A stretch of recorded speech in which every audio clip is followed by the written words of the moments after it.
Peacock 45 here. Yes sirree Bob, it is revolver time again. A Ruger GP 100. Except this one's a little special. It's a match champion GP 100. Got a 4-inch barrel, actually a little bit more than 4, I think like 4.11 or something like that.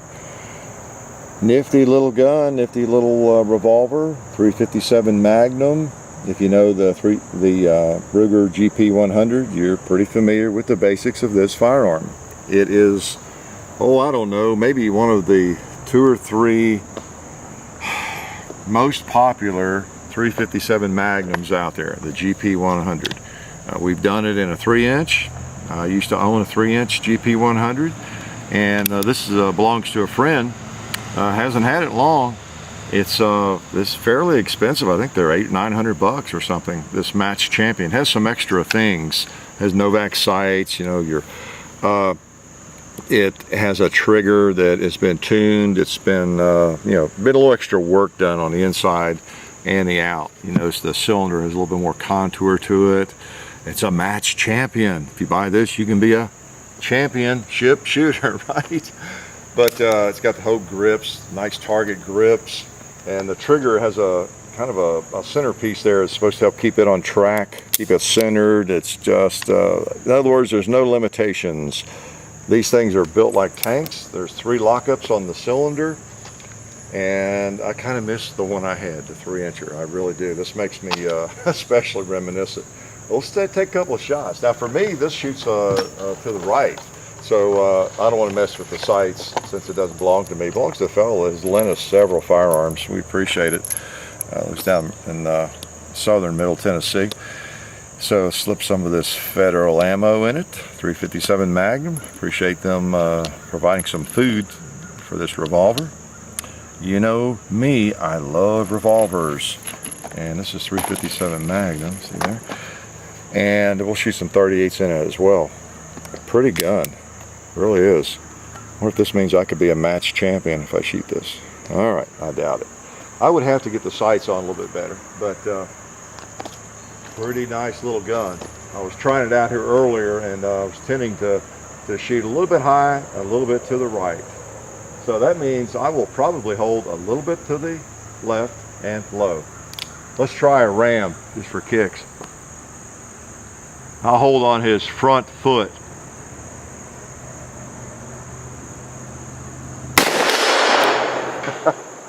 All right, got 2 with 1 shot. What a man. Let's try that turkey. I'll hold on the front of him.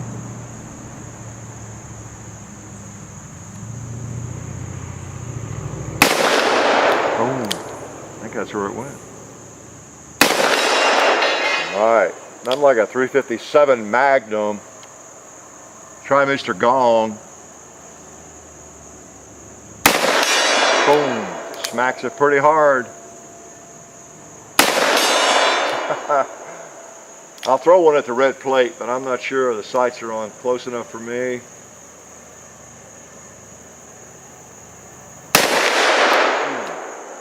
Especially holding off a little bit. All right, boy, that's a pretty gun. I have to say, pretty revolver.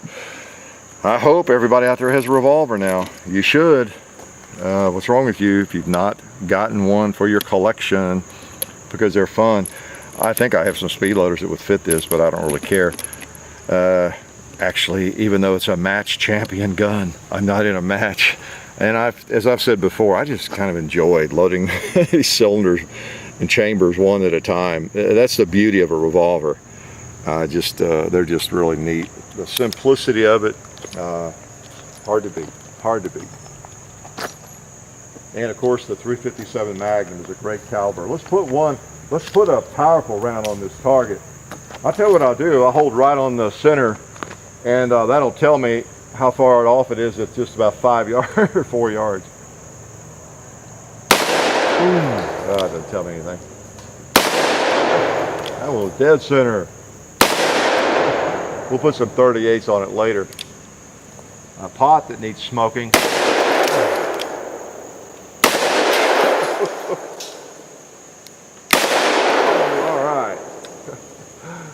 Close range, it doesn't matter if your sights are a little off. Yeah, you may have a firearm that the sights are really not on exactly, but you never shoot at any distance, and it just really doesn't make much difference, you know. I tend to stretch them out, you know, so I notice right away if it's off a little bit. What else? Well, let's try some, we're mixing it up here. Let's try some 38 Special now. Good old lead round nose. Big difference in recoil. I know I bore you with the same things every time I get out a revolver, but I just can't help but try to sell them to you.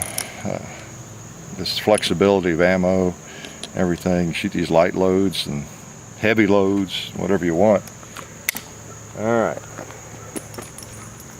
Let's sling one of these at the red plate. I'm going to hold on the low left corner, or I don't think there's a corner on the red plate, but I'm going to hold low left at about, 8 o'clock. See what happens. There we go. I told you. Shoots a little to the right and high for me. I'll try a pig by holding on his front leg. All right. Same thing on that one. Got to use a little Kentucky windage. Thank you, Kentucky. We appreciate the fact that you provided Kentucky windage for all of us.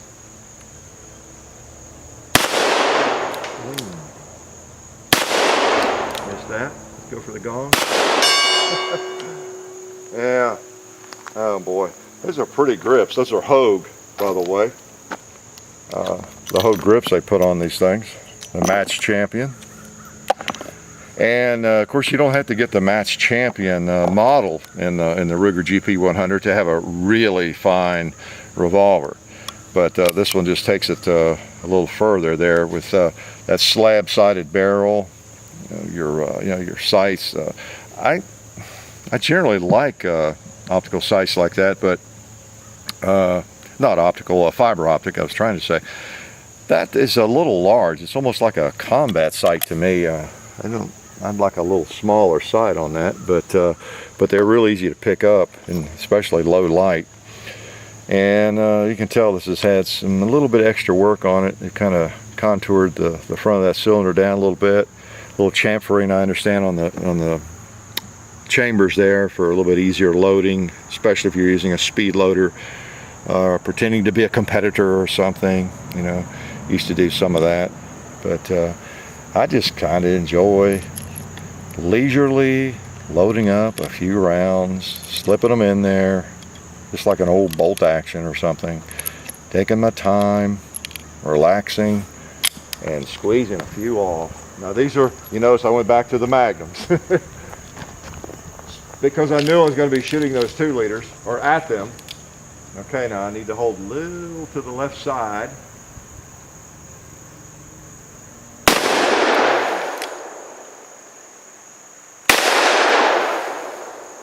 Did it. All right. I'm going to hold right on the cowboy's face, see what happens. Oh, almost got off of it. It's hard.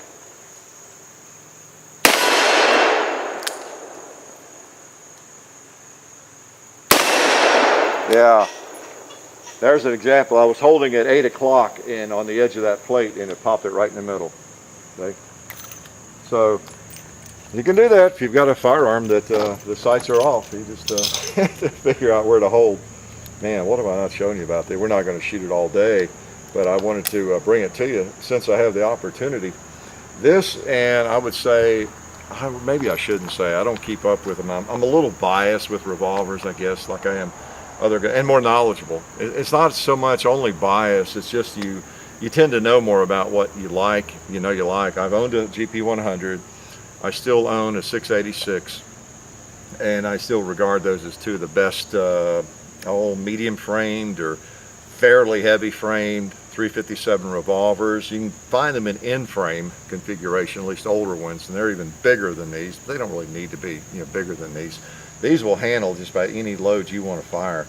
And the 686 Smith or this Ruger and GP100. So I'm more knowledgeable about them. I know Taurus makes them, and who else? There's other companies out there, of course. Smith and Ruger don't dominate entirely. Let's see, I think I have some other types of ammo here. Federal has been really good to us. Yeah, there's some, oh yeah, oh man, these are light. These are 38 specials. And they are 130 grain round. These are some of the lightest rounds. I guarantee you, again, if you have a youngster learning to shoot, or just anybody that's not familiar with firearms, you know, you can get them a revolver that's fairly heavy like this and put some of these rounds in it, and they will not be intimidated. No recoil to speak of. Let's try some of these light ones on this, Sergeant. We'll go double action. All right.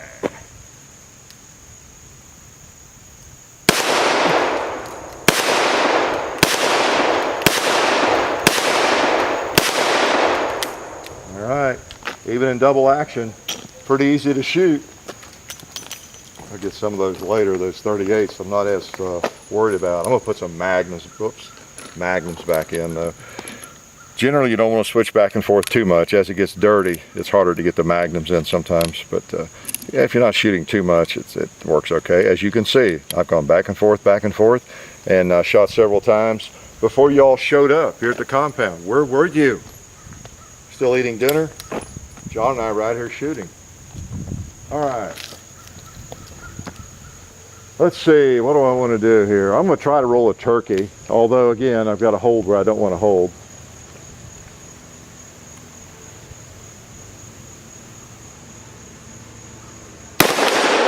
Boom.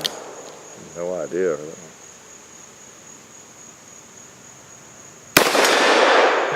All right, got one. Let's try that ram up there. He doesn't normally want to fall. Oh, he did that time. These are some Magnum rounds. Let's try that little red plate right here close. It ought to knock it around. Yeah.